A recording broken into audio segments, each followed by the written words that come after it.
7 দিনের ছোট বাচ্চাকে কোলে নিয়ে ডিভোর্স পেপারে সই করল অবনী। তার স্বামী সামনেই দাঁড়িয়ে আছে, পাশে লাল বেনারসি পরনে দাঁড়িয়ে সদ্য বিবাহিত স্ত্রী। ডিভোর্স পেপারে সই হলেই তারা তাদের নতুন সংসার শুরু করবে। ডিভোর্সটা হচ্ছে প্রথম স্ত্রী থেকে নতুন সংসারের অনুমতিপত্র।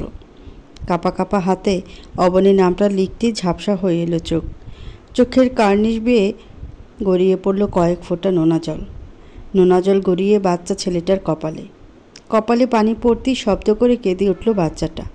বাচ্চার কান্নার শব্দে হুঁশ ফিরল অবনীর। বাচ্চাটাকে বুকের সাথে চেপে ধরল। বুক ফেটে কান্না আসছে, কিন্তু কাঁদছে না অবনী। বাচ্চার কপালে চুমু দিয়ে উঠে দাঁড়ালো অবনী। ডিভোর্স পেপারটা সায়নের হাতে দিয়ে কাট গলায় বলল, তোমাদের নতুন জীবনের জন্য শুভকামনা জানাতে পারছি না, আসলে মন থেকে আসছে না। এই যে নবজাতককে বাবা ছাড়া করলে, এই নবজাতকের বাবা ছাড়া বড় হওয়ার দীর্ঘশ্বাস আর একজন নারীকে স্বামীহারা করে অসহায় করে তার চোখ থেকে গড়ানো প্রতিটা জলের ফোঁটা তিলে তিলে এই সংসারটা শেষ করে দিবে। সায়ন সামনেই দাঁড়িয়েছিল, দাঁত কেলিয়ে হাসল, বলল, অভিশাপ দিচ্ছ? আসলে ওতে কিছু হবে না। তুমি জানো তো শকুনের দোয়ায় গরু মরে না। প্রবাদ বাক্যটা বলে উচ্চস্বরে হেসে ফেলল সায়ন। তা দেখে শুকনো হাসল অবনী, বলল, অভিশাপ দিচ্ছি না, অভিশাপ দিতে হয় না। দীর্ঘশ্বাসের সাথে অভিশাপ বেরিয়ে আসে। এই বাচ্চাটা যখন দেখবে অন্যের বাবা তাদের আদর করে আর ওর বাবা নেই, তখন যে কষ্ট পেয়ে দীর্ঘশ্বাস ছাড়বে, ওই দীর্ঘশ্বাস তোমাদের সুখের সংসার ছাড়খাড় করে দিবে। অবনীর কাট কথায় রাগ হলো সায়নের। এগিয়ে গিয়ে হাত তুলতে চাইল অবনীর গালে। তৎক্ষণাৎ হাত চেপে ধরল সায়নের মা সাহেলা বেগম। বললেন, অনেক হয়েছে সায়ন, তুই তোর ইচ্ছে মতো কারো পরোয়া না করে সব করেছিস। এই মায়ের কথার বিন্দু মাত্র সম্মান রাখিসনি। এখন অবনী তোর কেউ না, মাত্রই ডিভোর্স হয়ে গেছে। সে এখন তোর অধীনস্থ নেই, ওর গায়ে হাত দেওয়ার কোনো অধিকার তোর নেই। দাঁত কিরমির করে অবনীর দিকে তাকালো সায়ন। হাতে শীতল স্পর্শ পেতে চুপ হয়ে গেল। হাতটা ধরেছে নতুন বউ নীলা। লীনার দিকে তাকাতেই ফিসফিস করে বলল, আজ আমাদের ফার্স্ট নাইট, আপনি এভাবে নষ্ট করে দিবেন? তাকে যেতে দিন না, চলুন ভিতরে যাই আমরা। লীনার কথা চুপ হয়ে গেল সায়ন। লীনার দিকে ঘুরে বলল, হ্যাঁ বউ চলো। নতুন বউয়ের হাতটা হাতের মুঠো নিয়ে পা বাড়ালো বাসর ঘরের উদ্দেশ্যে। অবনী বিড়বিড় করে বলল, যত সব আদিক্ষেতা, এসব আদিক্ষেতা ওই 2-4 দিনই চলবে। তারপর বাচ্চাটাকে বুকের সাথে চেপে ধরে শাশুড়ির দিকে তাকালো অবনী। বলল, মা, আমার এখান থেকে নেওয়ার মতো কিছু নেই, আমি চলে যাচ্ছি, নিজের খেয়াল রাখবেন মা। সাহেলা অসহায় হয়ে অবনীর হাত ধরল, বলল, মা রে, তোকে যখন এ বাসায় নিয়ে এসেছিলাম আমি বউ না, একটা মেয়ে নিয়ে এসেছিলাম। মেয়েটাকে নিজের কাছে রাখতে পারলাম না মা, আমাকে তুই ক্ষমা করে দিস। আর একটা আবদার রাখবি রে মা। শাশুড়ির কথা শুনে আবারও চোখ ভিজে উঠল অবনীর। বলল, আপনি আমার মা, আপনাকে আমি সবসময় সম্মান করি, আপনি যা বলবেন তাই শুনবো মা। আজ অনেক রাত হয়ে গেছে, তুই আজ রাতটা আমার সাথে থেকে যা, কাল উঠে চলে যাস। নাতিটা অনেক ছোট, এ রাত বিরাতে এমন বাচ্চা নিয়ে বের হতে হয় না। দমে গেল অবনী। মায়ের কথা ফেলবে না বলেছে, তারপরও বলল, মা, থাকাটা কি খুব জরুরি? সাহেলা বলল, মনে কর এক অসহায় মায়ের অনুরোধ এটা। এত রাত হয়ে গেছে, কি না কি হয় রাস্তায় বলা তো যায় না, তার থেকে বরং সকালে চলে যাস। সাহেলার কথা সম্মতি দিল অবনী, কিন্তু মনটা কেমন ছটফট করছে। শত খারাপ হোক, লোকটাকে তো সে মন দিয়ে স্বামী হিসেবে মানত, তারও বুকে অন্য কাউকে মানতে আজ ভীষণ কষ্ট হচ্ছে। তাও এ বাড়িতে চোখের সামনে এসব সহ্য করতে হবে ভেবে মুখে আধার নামল। সারাদিনের তাড়াহুড়া, এত ঝামেলায় পেটে দানা পানি পড়েনি, কিন্তু কিছু না খেলে বাবুটাকেও ফিডিং করাতে পারবে না। তাই সায়লা তাড়াতাড়ি করে কিচেনে চলে গেল খাবার গরম করতে। অবনী বাবুকে নিয়ে শাশুড়ির রুমের দিকে চলে গেল। ভীষণ ক্লান্ত, পা চলছে না আর যেন। চারদিকে অন্ধকার দেখছে। বাচ্চাটাকে তাড়াতাড়ি করে সরিয়ে দিল বিছানার মধ্যে। বাচ্চাটা ঘুমিয়েছিল। একটা লম্বা শাওয়ার নেওয়া দরকার। পাশে ওয়ার্ড্রপ খুলল অবনী। সেখানে অনেকগুলো শাড়ি রয়েছে, সবগুলো সাহেলার শাড়ি। এর মধ্যে প্রায় সব শাড়ি সাদার মধ্যে। সায়নের বাবার মৃত্যুর পর সাহেলাকে জোর করেও রঙিন পোশাক পরাতে পারেনি কেউ। অবনী একবার শপিংয়ে গিয়ে একটা সি গ্রিন কালারের টাঙ্গাইল শাড়ি এনেছিল। কালারটা দেখে ভীষণ চোখে লেগেছিল অবনীর। সাহেলার গায়ের রং মোটামুটি ফর্সাই ধরা যায়, এই কালারে মানাবে সুন্দর। কিন্তু যখন বাসায় এসে শাড়িটা হাতে দেয়, সাহেলা বলেছিল, মারে তুই শাড়ি এনেছিস, আমি খুব খুশি হয়েছি, কিন্তু আমার জীবনের সব রং সেই লোকটার সাথে চলে গেছে। আমার জীবনে আর কোনো রঙিন পোশাক পরার স্বাদ হয় না। কাকে দেখাবো এই রং? যে দেখতো সেই তো নেই।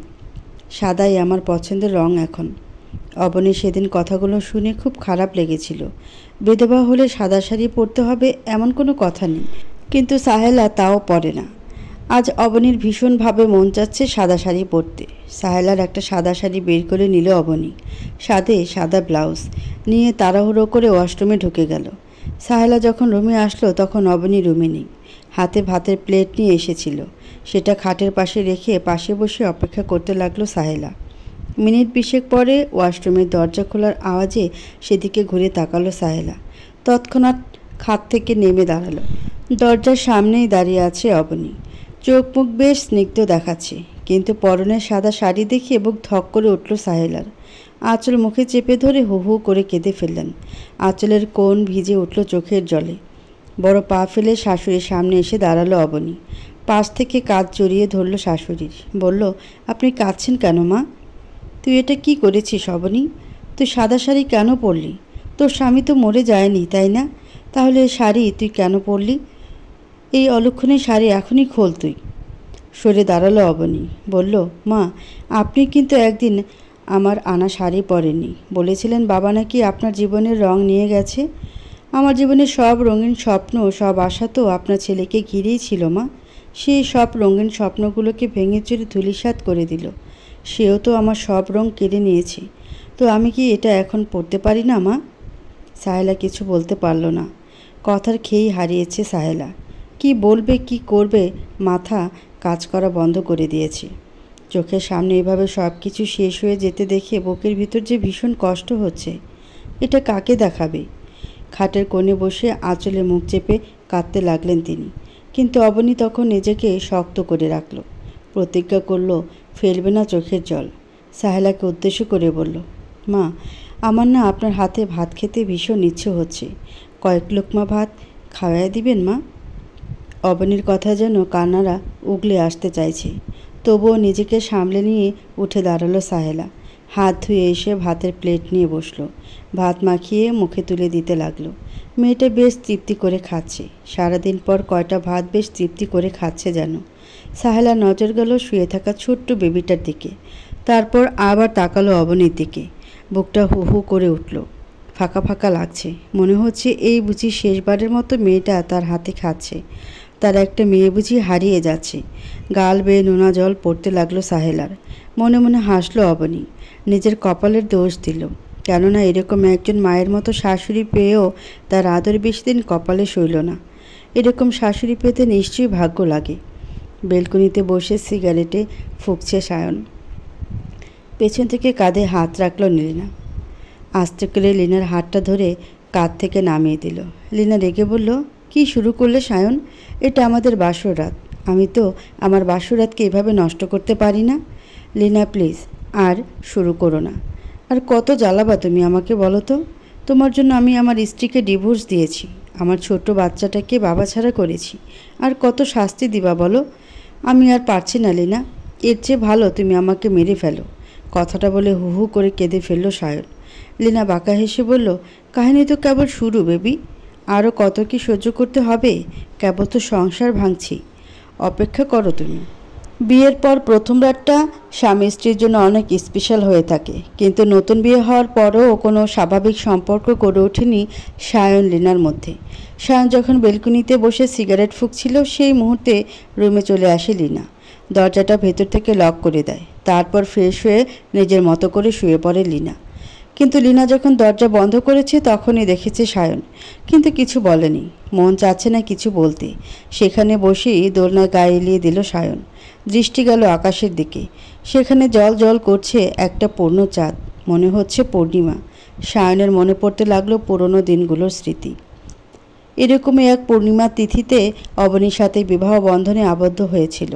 সে দিনটা কত সুন্দরী না ছিল। সেই স্মৃতিগুলো কতই না মধুর ছিল। কিন্তু আজ সেসব অতীত। কথায় আছে না, পাপ কখনো বাপকেও ছাড়ে না। সে কথায় যেন মিলে গেল সায়নের সাথে। জীবনে করা একটা পাপ এখনও তাড়িয়ে বেড়াচ্ছে। সেই পাপ যেন কিছুই ছাড়ছে না, বরং সেই অন্যায়ের রেশ ধরে এখনও একের পর এক অন্যায় হয়েই চলেছে। তার করা ভুলের শাস্তি আজ তার নিষ্পাপ সন্তানটাও পাচ্ছে, এটা ভাবতেই চোখ ভিজে উঠল। আরহাম ওর নিজের ছেলে, কিন্তু আজ যেন ওদের মাঝে শত মাইলের দূরত্ব। চাইলেও টেনে বুকের মধ্যে নিতে পারছে না। কর্নির বেয়ে দুফোঁটা চোখ গড়ালো, হাতের উল্টো পিঠে মুছে নিল সেই গড়ানো পানিটুকু। সব চিন্তা করতে করতে আজ আর চোখে ঘুম ধরা দিল না। সেখানে বসেই ছটফট করতে করতে কাটিয়ে দিল পুরো একটি রাত। এদিকে ঘুম ধরা দেয়নি অবনীর চোখেও। সে বাচ্চা আর শাশুড়ির পাশে শুয়েছে ঠিকই, কিন্তু তার মন যেন পড়ে আছে অন্য কোথাও। বারবার মনে হচ্ছে তার সুখের সংসারে তার স্থান কেড়ে নিয়ে তারই বরের বুকে একজন শান্তির ঘুম ঘুমাচ্ছে। এটা যেন তার সহ্য হচ্ছে না। ঘুম আসছে না তারও। একবার এপাশ ফিরে শুচ্ছে, তো আবার ওপাশ ফিরছে। এপাশ ওপাশ করতে করতে রাতটা কাটল। সাহেলা শুয়ে শুয়ে দেখলেন মেয়েটার অস্থিরতা, কিন্তু তিনি কোনো কথা বললেন না। কী বা বলবেন, কী বলে সান্ত্বনা দিবেন? তার মনে চলছে অন্য চিন্তা। বিয়ের এই 2.5 বছর হয়ে গেলেও এর মধ্যে কখনো অবনী ওর বাবার বাসায় যায়নি, কারণ ওর বাবা এখনও ওদের বিয়ে মেনে নেয়নি। তাই ও বাড়িতে ওদের যাওয়া পছন্দ করে না তিনি। তাই ও আর কখনো ও বাড়িতে যায় না। তাহলে মেয়েটা কাল কোথায় যাবে? ওর বাবা যদি কাল ওকে বাসায় উঠতে না দেয়, তাহলে এই ছোট্ট বাচ্চা নিয়ে কোথায় যাবে মেয়েটা? কি করবে কি না করবে? তিনি শুয়ে শুয়ে একটা চিন্তা করে ফেললেন। ঠিক এটাই করবেন তিনি। ফজরের আজান হয়ে গিয়েছে। চারদিকে ভোরের আলো ফুটতে শুরু করেছে। বিছানা ছেড়ে উঠলেন সাহেলা। তিনি উঠে অজু করে আসলেন। অবনীর কাছে গিয়ে দেখলেন মেয়েটা একটু ঘুমিয়েছে বোধহয়। সারা রাত পর চোখে ঘুমের ধরা দিয়েছে একটু। তিনি আর অবনীকে ডাকলেন না। জায়নামাজ বিছিয়ে তিনি নামাজটা পড়ে ফেললেন। তারপর তার পরিকল্পনা মতো একটা ব্যাগের ভিতর সব জিনিসগুলো তুললেন যেগুলো তিনি অবনীকে দিতে চান। এরপর চলে গেলেন কিচেনে সকালে নাস্তা বানানোর জন্য। যদিও এর আগে প্রতিদিন অবনী নাস্তা বানাতো, তাকে কখনো কিচেনের পাশ ঘেঁষতে দিতেন না, কিন্তু আজ পরিস্থিতি ভিন্ন। মেয়েটা এমনি অসুস্থ, তার উপর গতকাল যা হলো, তাই সাহেলা নিজেই নাস্তা বানাতে গেলেন। নাস্তা বানিয়ে টেবিলের উপর সব রেখে অবনীর জন্য তিনি রুমে নিয়ে আসলেন। অবনীকে ডাকলেন আস্তে করে। দরফর করে বিছানায় উঠে বসল অবনী। সাহেলা পাশে বসে আস্তে আস্তে হাত বুলালেন অবনীর মাথায়। বললেন, ভয় পাচ্ছ কেন বোকা মেয়ে? উঠে ফ্রেশ হয়ে নাস্তাটা করে ফেলো দেখি। অবনী পাশে তাকিয়ে দেখল নাস্তা রেডি করে নিয়ে এসেছে সাহেলা। অবনীর কেন যেন হুট করে কান্না পেয়ে গেল। নিজের কান্না লুকাতে চাইল না, শাশুড়িকে জড়িয়ে ধরেই কেঁদে ফেলল। সাহেলা মাথায় হাত বোলাতে বোলাতে বললেন, কাঁদছিস কেন পাগলি মেয়ে? মা, আপনি এত ভালোবাসেন কেন? কোনো শাশুড়ি কি তার ছেলের বউকে এত ভালোবাসে? আমার তো মেয়ে নেই, তুই তো আমার ছেলের বোন। আরে তুই তো আমার মেয়েই। বলতে বলতে তার চোখ থেকে পানি গড়ালো। বাইরে থেকে দৃশ্যটুকু সাক্ষী হলো সায়ন। সারা রাত খিদে পেট চোচো করছিল। সকালে লীনা দরজা খুলে তাকে পাঠিয়েছে নাস্তা নেওয়ার জন্য। মাকে সেজন্যই ডাকতে এসেছিল, কিন্তু সায়ন জানতো না অবনী এখানে আছে। তাদের মা মেয়ের কান্না দেখে বুকে যেন হাতুড়ি পেটা করছে সায়নের। মনে হচ্ছে এই দুই নারীর চোখের জলের কারণ একমাত্র সে। তার জন্য এরা চোখের জল ফেলছে। নিজেরও অনেক কষ্ট হতে লাগলো। আর সামনে এগোলো না সায়ন। দরজা থেকেই ফিরে গেল রুমের দিকে। নাস্তা সেরে আর দেরি করতে চাইল না অবনী। সাহেলাকে বলল, মা, আপনি রাগ করবেন না, কিন্তু আমি আর এক মুহূর্ত এখানে থাকতে চাচ্ছি না। এখনই বের হব। একটু পরে গেলে হয় না? না মা, আমি আসলে তাদের সামনে পড়তে চাচ্ছি না। মুখ কালো হয়ে গেল সাহেলার। তিনি আর জোরও করতে পারলেন না। জোর করে বা কতক্ষণই রাখবেন? তিনি আঁচলের নিচ থেকে ছোট্ট একটা ব্যাগ বের করে দিলেন। অবনী জানতে চাইলে, কি আছে এতে? সাহেলা বললেন, কি আছে তা এখন বলা যাবে না, কিন্তু মনে রাখবি এটা তোর বিপদের সঙ্গী। তোর যখন মনে হবে তুই অনেক বিপদে আছিস, তোর কারো হেল্প দরকার, তখন এই ব্যাগটা খুলবি। অবনী জিজ্ঞেস করলো, এতে কি টাকা রয়েছে? সাহেলা প্রত্যুত্তরে না বলল, টাকা না, কিন্তু প্রয়োজনীয় জিনিস। এটা ফিরিয়ে দেওয়ার কথা কল্পনাও করিস না।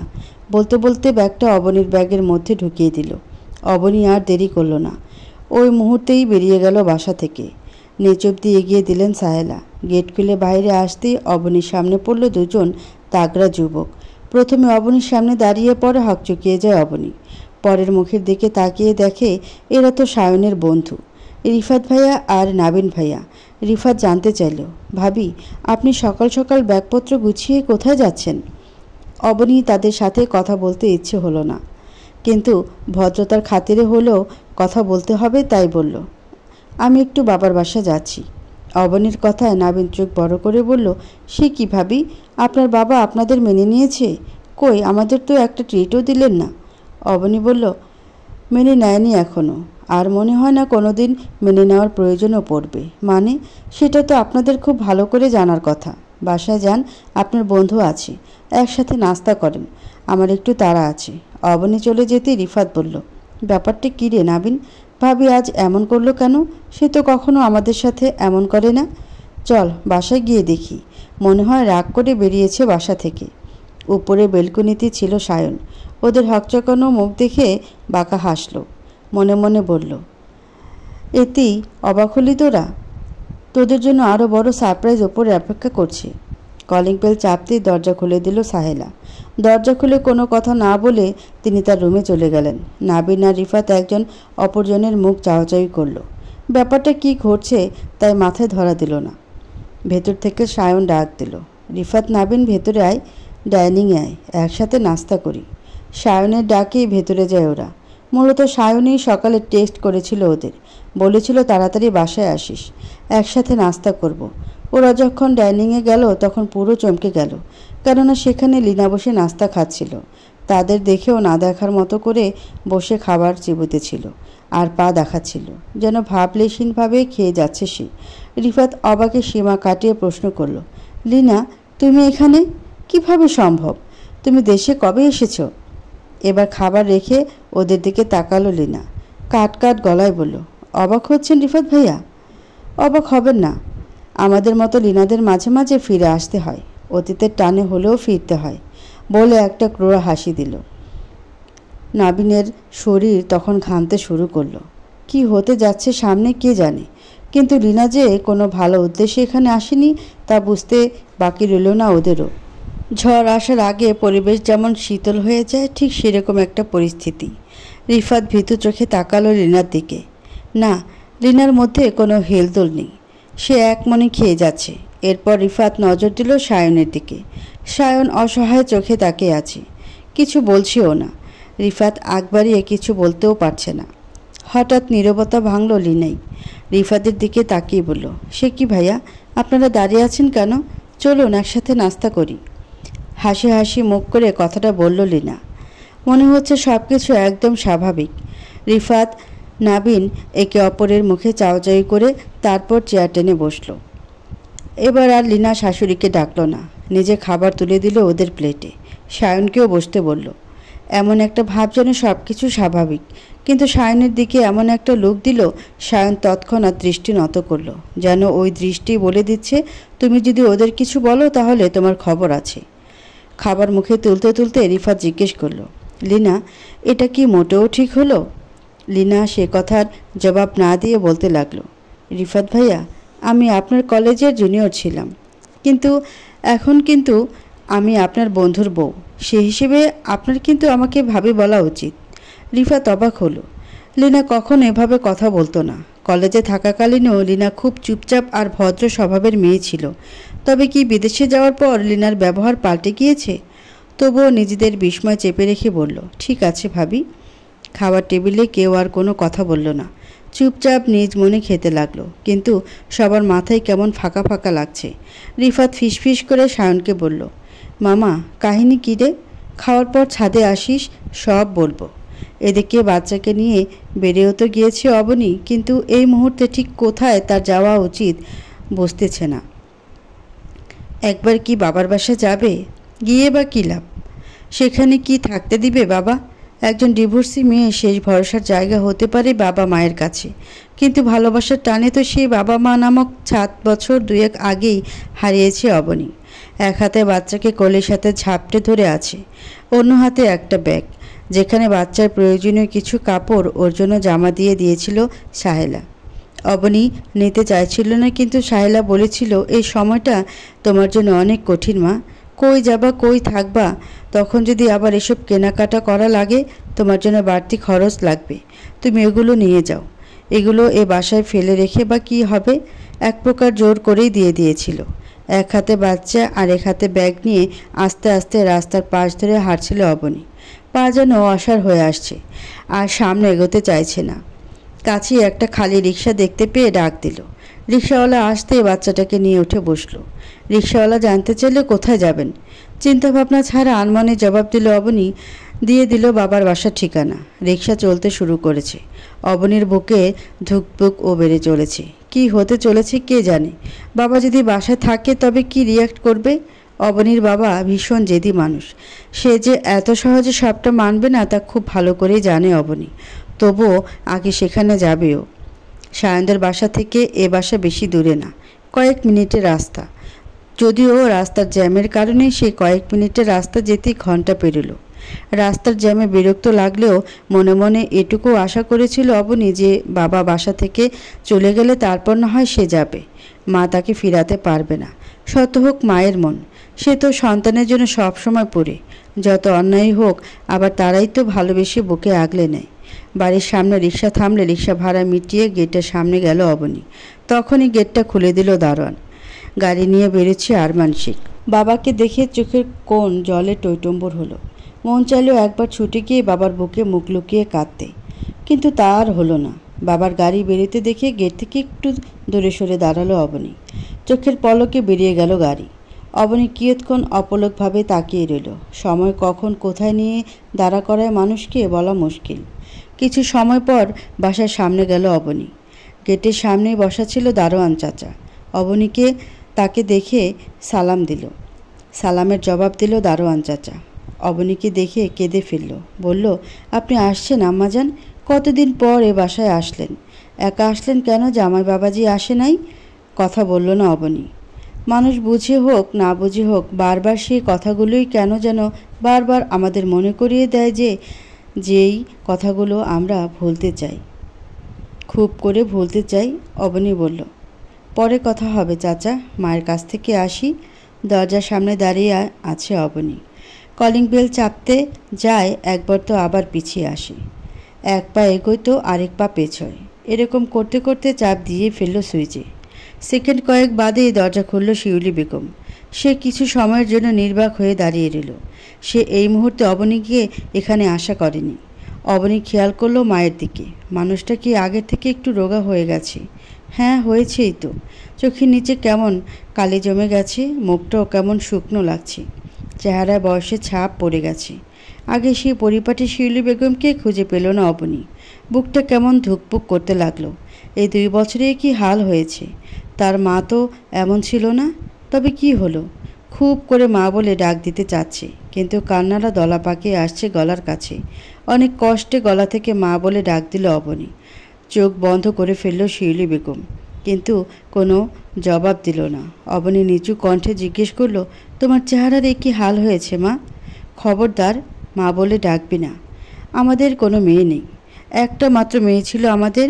সে যখন বাবা মাকে ত্যাগ করে চলে যেতে পারে, তার মায়ের কি এর চেয়ে বেশি ভালো থাকার কথা? মায়ের কথা তীব্র অভিমান স্পষ্ট, কিন্তু কি বলা উচিত এই মুহূর্তে তা যেন খুঁজে পেল না অবনী। অবশেষে বলল, মা, বাচ্চাটা অনেকক্ষণ কোলে নিয়ে আছি, অনেক কষ্ট হচ্ছে, একটু ধরবা ওকে প্লিজ। মেয়ের অসহায় কণ্ঠ ভেতর থেকে নাড়িয়ে দিল শিউলি বেগমকে। তিনি ভালো করে তাকালেন মেয়ের দিকে। সদ্য মা হয়েছে মেয়েটা। তার ছোট্ট মেয়েটাও আজ মা হয়েছে, কিন্তু এমন সময় এত কষ্ট করে এখানে কেন আসলো? আসলে মেয়েটার কষ্ট হয়েছে অনেক। ইস, তার কাছে থাকলে হয়তো সব সে করত। তার মেয়েটার হয়তো কোনো কষ্ট হতো না। কত কিছু ভাবতে ভাবতে কান্না চলে এলো শিউলি বেগমের। তিনি হাত বাড়িয়ে কোলে নিলেন আরহামকে। আরহাম তখন জেগিয়েছিল। কেমন ড্যাব ড্যাব করে তাকিয়ে আছে তার দিকে। তিনি নাতিকে বুকের সাথে জড়িয়ে ধরলেন, কপালে চুমু খেলেন, চোখ থেকে অশ্রু গড়ালো। তিনি অবনীকে কিছু না বলে আরহামকে নিয়ে ভেতরে চলে গেলেন। শুকনো মুখে একটু হাসল অবনী। তারপর ব্যাগটা নিয়ে ঘরের ভেতরে ঢুকিয়ে দরজাটা বন্ধ করে দিল। শিউলি বেগম ড্রয়িং রুমে বসেছে, ততক্ষণে আরহামকে নিয়ে। অবনীও গিয়ে বসলো পাশে। শিউলি কাট গলা জিজ্ঞেস করলো, তোমার সংসার কেমন চলছে অবনী? ভাষা হারালো অবনী। কি বলবে সে? এখন হুট করে কিভাবে ডিভোর্সের কথাটা বলবে, তাই কথাটা চেপে রেখে বলল, ভালো। অবনী এ কথাটা কেন বলল অবনী নিজেও বুঝল না। আসলে প্রতিটা মেয়ে নিজের পছন্দে বিয়ে করার পর সব সময় এটাই চায় যেন তার ভালোবাসার মানুষটা পরিবর্তন হয়ে না যাক। সে যেন পরিবারের মানুষের কাছে মাথা উঁচু করে বলতে পারে, দেখো ভুল কাউকে ভালোবাসিনি আমি। কিন্তু অবনী সেই মুখটা আজ নেই। বাচ্চাটাকে কোলে নিয়ে কিচেনে গেল শিউলি। মেয়েটকে বলল অবনীর পছন্দের নুডলস বানানোর জন্য। তারপর এসে আবার বসলো অবনীর পাশে। গিয়ে জিজ্ঞেস করলো, বাচ্চার নাম কি রেখেছ? আরহাম আফ্রিদি। বাহ, আরমান শেখের নাতি আরহাম, দারুণ মিলেছে কিন্তু, বলেই খানিকটা হাসলো শিউলি। তারপর টুকটাক আরও কথা চলল, কিন্তু অবনী বেশ বুঝতে পারল শিউলি বেগমের অভিমান একটুও কমেনি। সে মন থেকে কথা বলছে না, ফর্মালিটি রক্ষা করছে। অবনীর চিন্তাটা একটু পরে বাস্তব হলো। মেড নুডলস দিয়ে গেলে সেটা খাচ্ছিল অবনী। তখনই শিউলি বেগম বলে উঠলেন, অবনী, আমার সাথে দেখা করেছ, খুশি হয়েছে আমি, কিন্তু তোমার বাবা তোমার সাথে ভীষণ রাগ করে আছে। আমি চাই না তুমি কোনোভাবে তার সামনে পড়ো। দিনে যতক্ষণ ইচ্ছে এখানে থাকো, কিন্তু রাতের আগে চলে যাবে আশা করি। খাওয়া থেমে গেল অবনীর। এই মুহূর্তে নিজেকে সবচেয়ে বেশি অসহায় লাগছে। কিভাবে মাকে ডিভোর্সের কথা বলবে অবনী? মনে মনে একটা কঠিন সিদ্ধান্ত নিল অবনী। অবনীর বাচ্চাটাকে পেয়ে মন চাচ্ছে বুকের মধ্যে জড়িয়ে রাখতে। মনের সাথে যুদ্ধ করে কথাগুলো বলছেন শিউলি বেগম। আরমান শেখ অত্যন্ত জেদি মানুষ। সে মেয়েকে দেখলে রেগে উল্টাপাল্টা বলবেন, তাই আগেই সাবধান করে দিল শিউলি বেগম। অবনী নুডলস মুখে দিতে দিতে বলল, মা, আমি একটু তোহার বাসা যাব বলে এসেছি। তোহা বারবার ফোন করে যেতে বলছি। তোমাদের কথা খুব মনে পড়ছিল, তাই একটু আসলাম। এখনই চলে যাব। কোনো কথা বলল না শিউলি বেগম। বাচ্চাটাকে কোলে নিয়ে তিনি তার রুমের দিকে চলে গেলেন। দরজা বন্ধ করে দিলেন। খাওয়া বন্ধ করে সেদিকে তাকিয়ে রইল অবনী। এদিকে দরজা বন্ধ করে চোখের জল ছেড়ে দিলেন শিউলি। বাচ্চাটার কপালে গালে অনবরত চুমু খেতে লাগলেন। কত ছোট একটা বাচ্চা, কি নিষ্পাপ মুখ। তার মন চাইছে বাচ্চাটা তার কাছে থেকে না যাক। তিনি রেখে দিতে পারতেন, তাহলে বোধহয় খুব ভালো হতো। খেতে খেতে সায়নকে উদ্দেশ্য করে লীনা বলল, খাওয়া শেষ হলে একটু রুমে এসে তো, কথা আছে। খাওয়া অফ হয়ে গেল সায়নের। রিফাতরাও আর খাবার মুখে তুলছে না। লীনা খাবার শেষ করে উঠে রুমে চলে গেল। সায়ন আর খেতে পারল না, খাবার রেখে উঠল। রিফাতের দিকে তাকিয়ে বলল, তোরা খাওয়া শেষ করে ছাদে যায়, আমি আসতেছি। দুজনে হ্যাঁ সূচক মাথা নাড়ে। সায়ন চলে যায় রুমে। সায়ন রুমে ঢুকতে লীনা বলে ওঠে, ছাদে গিয়ে কি বন্ধুদের কাছে হেল্প চাওয়ার প্ল্যান করতেছ? কি কি বলছো? তুমি কি ভেবেছ আমি কানে কম শুনি? এসব ভাবার কোনো কারণ নেই, আমি কানে স্পষ্ট শুনি। তুমি আমাকে একা কেন শাস্তি দিচ্ছ? ওরাও তো সমান অপরাধী। তবে তুমি কেন আমার একার জীবনটা নষ্ট করতে চাচ্ছ? আমার কাছে তোমার বিরুদ্ধে প্রমাণ আছে, তাই তোমাকে শাস্তি দিব। কিন্তু তুমি বাঁচতে চাইলে তুমি নিজ হাতে ওদের শাস্তি দিবে। আমি এইসব পারবো না লীনা, তোমার যা মন চায় করো। আমার বোনটার তো কোনো দোষ ছিল না সায়ন, ও তো তোমাদের ক্লাসমেট ছিল, তাই না? তোমরা কিভাবে পারলে এরকম একটা জঘন্য কাজ করতে? তোমাদের জন্য আজ আমার মা বেঁচে থেকেও নেই। মাথা নিচু করলো সায়ন। নিজেদের করা ভুলগুলো চোখের সামনে জল করছে। লীনার উদ্দেশ্যে জিজ্ঞেস করলো, লীনা, তুমি তো তখনই সবটা দেখেছিলে, তাহলে তুমি কেন তখন চুপ করেছিলে? কেন পুলিশের কাছে আমাদের নামটা বললে না? তুমি যদি বাঁচাতেই এমন করে থাকো, তবে এই 4 বছর পরেই বা কেন ফিরে এসেছো? তোমার বোঝা উচিত সায়ন, আমি চাইনি কেসটা পুলিশ সামলাক। তুমি তো অবস্থা জানোই, রিফাত নাবিনের বাবা যথেষ্ট পাওয়ারফুল লোক। যদি পুলিশ ওদের ধরতো, ওরা ওদের ক্ষমতার জোরে বের হয়ে আসতো। তাই তখন তোমাদের বাঁচিয়েছি। আর কথা হলো এখন কেন ফিরে এসেছি? আসলে তখন তোমাদের বিরুদ্ধে লড়াই করার মতো যথেষ্ট শক্তি আমার ছিল না। তার উপর মাও অসুস্থ ছিল, ছোট মানুষ ছিলাম। কই যাইতাম, কি করতাম, মাথা কাজ করছিল না। কিন্তু কোনো অপরাধী স্বাধীনভাবে ঘুরে বেড়াবে, এটা তো হতে পারে না। আমি পুলিশি ঝামেলা চাই না, কিন্তু আমি কাউকে ছাড়ও দিব না। রাগে হিস হিস করতে থাকে সায়ন। রাগে উঠে গিয়ে লীনার গলা চেপে ধরে। লীনা ছটফট করে ওঠে, হাত পা ছুঁড়ে নিজেকে ছাড়ানোর চেষ্টা করছে, কিন্তু পুরুষালী হাতের কাছে লীনার শক্তি খুবই নগণ্য। তবুও হাল ছাড়ার পাত্রী না লীনা। আমেরিকা থাকাকালীন সেখানে ক্যারাটে শিখেছে লীনা। এই জীবন মরণ খেলায় নামার আগে নিজেকে সেভ করা তো শিখতে হবে। সায়ন লীনার পেছনেই ছিল। মাথা একবার নিচু করে উল্টো দিকে সায়নের কপাল বরাবর বাড়ি দিল। চোখ কপাল বরাবর বাড়ি লাগায় চোখ চেপে ধরল সায়ন। সেই ফাঁকে সাইডে চলে গেল লীনা। ততক্ষণে কাশি উঠে গেছে। গলার কাছে হাত চেপে ধরে মেঝেতে বসে পড়ল লীনা। সায়নকে বলল, এতদিন তো ঠিকই ভয় পাচ্ছিলে সায়ন, আজকে বন্ধুদের দেখে জোর বেড়ে গিয়েছে নাকি? বাড়তেই পারে, তবে তুমি ভেবো না সেই 4 বছর আগের দিনটি আবার পুনরাবৃত্তি করতে পারবে। বাসায় তো তোমার মাও আছে, তুমি চাইলে তোমার মায়ের মুখও বন্ধ করতে পারো। কিন্তু অবনী, ওকে কিভাবে থামাবে তুমি? হ্যাঁ, ও তোমার সন্তানের মা, কিন্তু অন্যায়ের সাথে নিশ্চয়ই সে আপোষ করবে না। আমি তোমার সব কিছু ডায়েরিতে লিখে রেখেছিলাম। সেই কুকর্মের দলিলটা অবনী বাসা ছাড়ার আগেই তার ব্যাগে দিয়ে দিয়েছি। অবনী জানেও না ওর ব্যাগে কী আছে। ডায়েরির ভেতরে সেই ছোট্ট ভিডিও ক্লিপটাও আছে। আমি এটা খুব ভালোভাবে জানি তুমি আমাকে বাঁচতে দিবে না। নিজের জীবনের মায়া ত্যাগ করে এখানে এসেছি আমি, কিন্তু তোমরা কেউ বাঁচবে না, কেউ না, মাইন্ড ইট। নিজের চুল খামচে ধরে ফ্লোরে বসে পড়ল সায়ন। খাটের পাশ ঘেঁষে বসেছিল, মাথা এলিয়ে দিল বেডের সাথে। এতদিন লীনা একা ছিল, কিন্তু লীনাকে মেরেও লাভ নেই। ও আগে চালাকি করে সেই সব প্রমাণ অবনীর কাছে পৌঁছে দিয়েছে। অবনীকে খুঁজে বের করতে হবে আগে, কিন্তু লীনা এখন কোনোভাবেই সেটা করতে দেবে না। যা করতে হবে লীনার অগোচরে। চোখ খিচে বন্ধ করে রাখল সায়ন। পাশে বসে থাকা হাসি হাসতে লাগলো লীনা। মনে মনে বলল, বারবার তুমি ঘুঘু খেয়ে যাও থান, এমনভাবে ধরবো এবার করবে আনচান।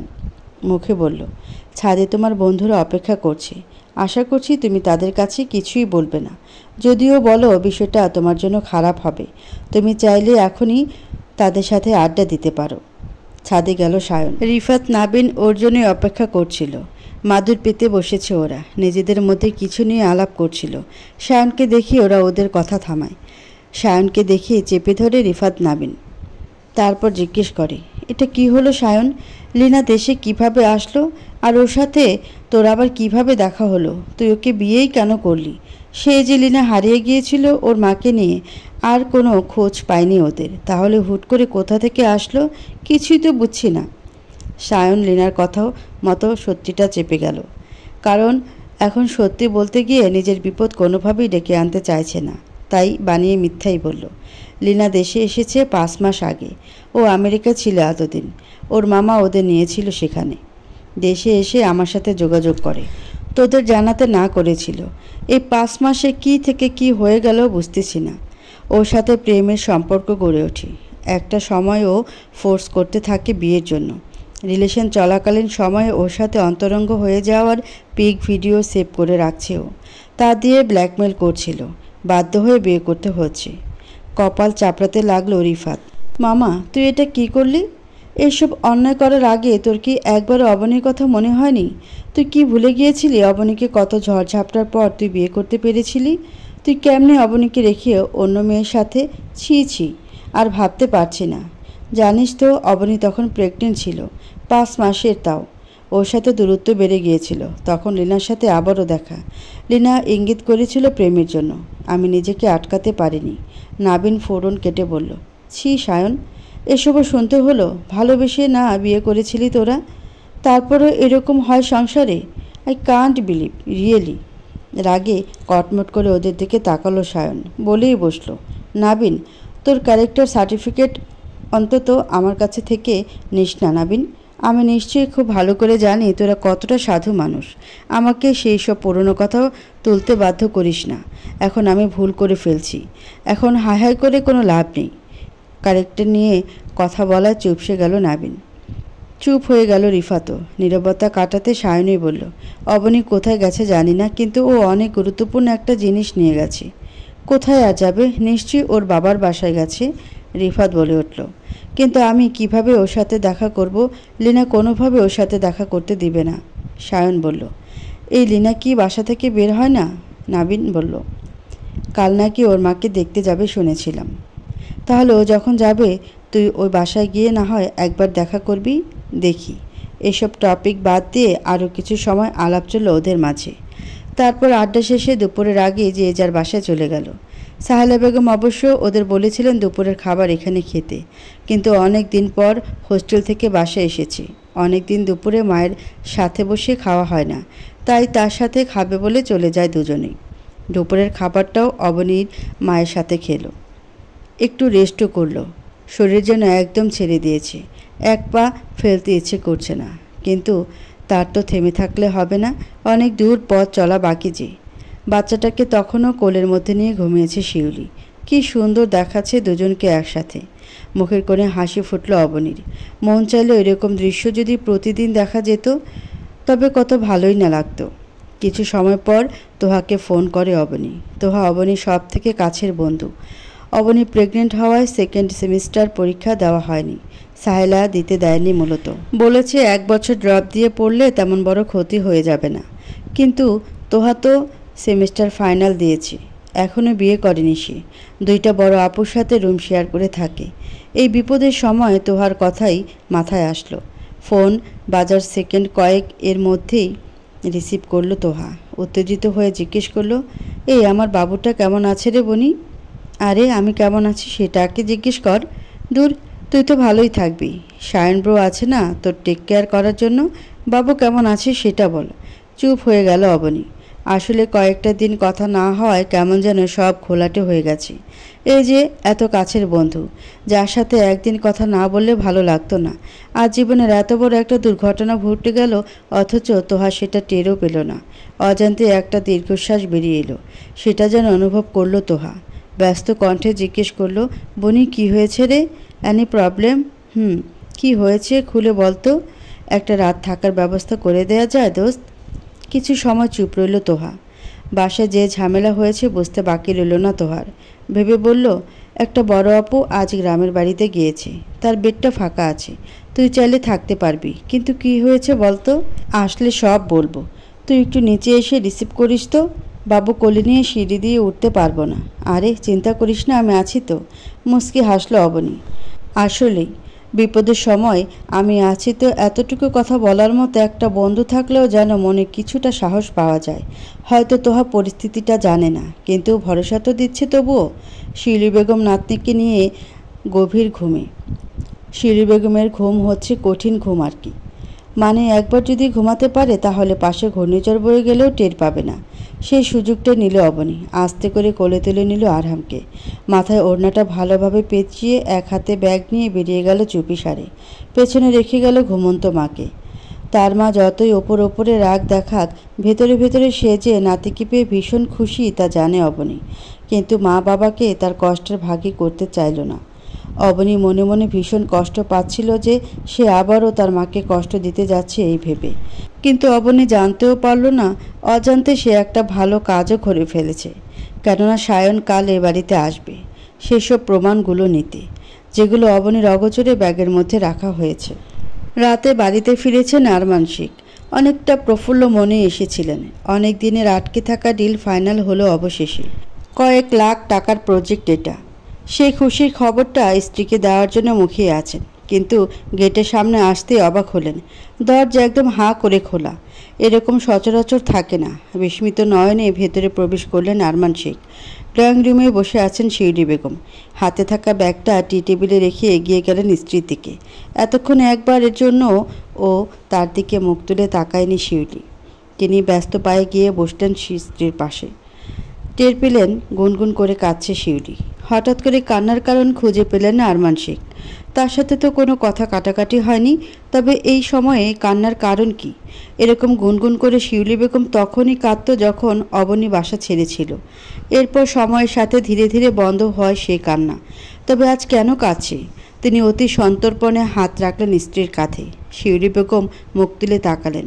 আরমান শেখ জানতে চাইল, কি হয়েছে, এভাবে কাঁদছো কেন? এবার প্রশ্ন করার কারণে কান্নার বেগ যেন বেড়ে গেল। এবার কান্না করতে করতে হেঁচকি তুলে ফেলল। আরমান শেখ গলা বাড়িয়ে মেটকে বললেন। সে দৌড়ে আসলো ডাক শুনে। কি হয়েছে খালুজান, আমারে ডাকছেন? ম্যাডাম এভাবে কান্নাকাটি করছে কেন? তুই এতক্ষণ দেখিসনি সেসব? আসলে খালুজান, খালাম্মা হেই বিকাল থেকেই কান্না করতেছে। আমি কথা বলতে আইছিলাম, কিন্তু আমারে বইলা দিছে আমি যেন চোখের সামনে না আহি। কেন? তোকে আসতে না করেছে কেন? আসলে খালুজান, কথা না পেঁচিয়ে সরাসরি বল। আসলে বিকেলে যখন খালাম্মা ঘুমাইছিল আফামনি তখন খালাম্মারে না বইলা চইলা গেছে। আমি তখন রুমের মধ্যে ছিলাম, দেখি নাই, তাই রাগে আমার সামনে আইতে না করছে। আফামনি মানে? মাথা নিচু করলো শিমলা, বলল, খালুজান, অবনী আফামনি আইছিল। দমে গেল আরমান শেখ, আর কথা বলতে পারল না। হাতের ইশারায় শিমলাকে বললেন চলে যেতে। শিমলা দেরি না করে ছুটে চলে গেল। শিউলি ততক্ষণে আরমান শেখের কাঁধে মাথা রেখে কাঁদছেন। আরমান শেখ নিচু কণ্ঠে বলল, যে আমাদের কথা একবারের জন্য চিন্তা করলো না, তার জন্য তুমি কেন কাঁদছো শিউলি? কান্নার গতি খানিকটা কমেছে। নাক টানতে টানতে শিউলি বলল, জানেন অবনীর বাবা, অবনী না ওর বাচ্চাকে নিয়ে এসেছিল, আরহাম আফ্রিদি। কি যে সুন্দর ফুটফুটে একটা বাচ্চা, ওর মুখটা আমি ভুলতে পারতেছি না। অবনীর সাথে ব্যাগও নিয়ে এসেছিল, মনে হয় থাকতে এসেছিল এখানে, কিন্তু আমি ওকে বলেছিলাম ও যেন আপনি আসার আগে চলে যান। আপনি ওকে দেখলে বকবেন, তাই হয়তো মেয়েটা অভিমান করে চলে গেছে। কথা বেরোচ্ছে না আরমান শেখের মুখ থেকে। তারও গলাটা কেমন ধরে আসছে। তিনি চোখ বন্ধ করলেন। চোখের সামনে যেন দেখতে পেলেন সেই ছোট্ট অবনী সারা বাড়িময় দৌড়ঝাঁপ করছে, বাবা বাবা বলে ডাকছে। চোখ খুলে ফেললেন আরমান শেখ। সে ছোট্ট অবনীর কোলে আরেকটা ছোট্ট বাচ্চা, ভাবতে গা শিরশির করে উঠছে তার। তার মেয়েটা এত ধকল কিভাবে সামলাচ্ছে? এসব চিন্তা হানা দিচ্ছে মাথায়। শিউলি বেগমের দিকে তাকিয়ে বললেন, তুমি কথাটা কেন বললে শিউলি? আমি কি এতই খারাপ বাবা যে মেয়ে দুয়ারে এসে দাঁড়ানোর পরেও তাকে ফিরিয়ে দিতাম? ছোট্ট নিষ্পাপ বাচ্চাটাকে আমি দূরে ঠেলে দিতাম? আমি কি এতই খারাপ বলো? হ্যাঁ মানে একটু রাগ বেশি, কিন্তু এত খারাপ মানুষ তো না। এবার কান্নার বাঁধ ভাঙল। স্বামীর বুকে মুখ লুকিয়ে ফুপিয়ে কাঁদতে লাগলেন শিউলি বেগম। আসলে বাবা মা কোনোদিনও সন্তানদের খারাপ চায় না। তারা যে আমাদের কতটা ভালোবাসে আমরা হয়তো তা মাঝে মাঝে তা কল্পনাও করতে পারি না। কিন্তু কখনো কখনো সন্তান হওয়ার পরে কিছুটা অনুভব করা যায় যে আমরা যেমন আমাদের সন্তানদের ভালোবাসি, তেমনি বাবা মাও তো এরকম বেশি ভালোবাসে আমাদের।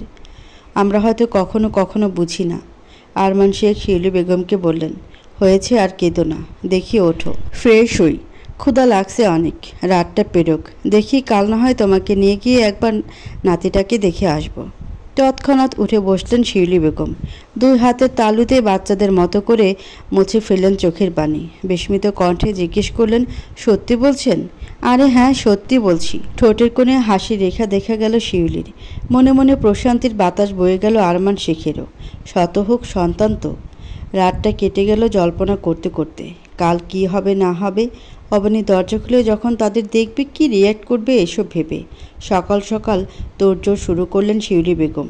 মেয়ের শ্বশুর বাড়ি যাবেন, এটা নেবেন সেটা নেবেন, কত ইলাহি আয়োজন তার। মুখ থেকে হাসি যেন সরছেই না। বারবার ঘুরে ঘুরে তা তদারকি করছেন আরমান শেখ। তাকে দেখেও ভীষণ ফুরফুরে লাগছে। এমন সময় কলিং বেল বেজে উঠল। আরমান শেখ কাছেই ছিলেন। গিয়ে ফুরফুরে মেজাজে গেট খুললেন। হাসি হাসি মুখটা নিমিষে চুপসে গেল। সেখানে সায়ন দাঁড়িয়েছিল।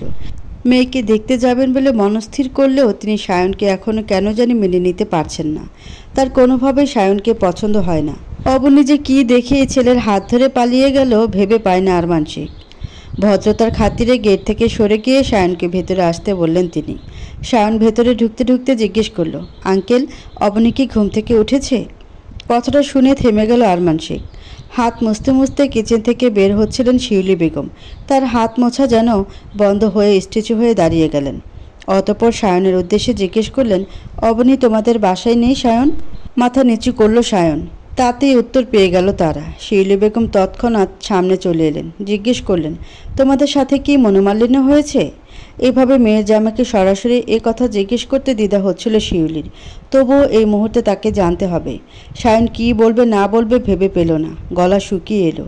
এই মুহূর্তে ডিভোর্সের কথা তুললে আরমান শেখ নিশ্চয়ই থাপ্পড় বসাবেন গালে।